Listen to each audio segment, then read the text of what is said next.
I'm James Valles. A group of scientists have moved the symbolic Doomsday Clock a half-minute closer to midnight, saying world leaders have failed to respond effectively to looming threats of nuclear war and climate change. The clock, which is maintained by the Bulletin of the Atomic Scientists and aims to represent how close humanity is to catastrophic destruction, is now 2 minutes to midnight. Its closest approach in nearly 60 years due to the threat of nuclear weapons and other concerns.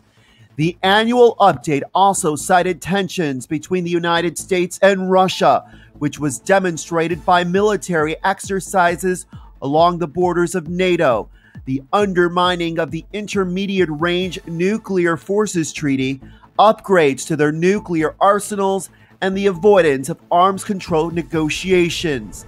In Asia, tensions have continued to rise over the South China Sea, and both Pakistan and India have continued to grow their nuclear capabilities. Additionally, the bulletin said uncertainty about continued U.S. support for the Iranian nuclear deal adds to a bleak overall picture. Another contributing factor is the growing threat from climate change, which has been factored into the Doomsday Clock since 2007.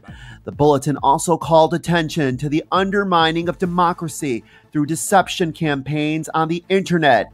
It said companies such as Facebook and Google have been slow to act to prevent misuse of their services, and they called on the international community to establish new measures to penalize cross-border subversions of democracy.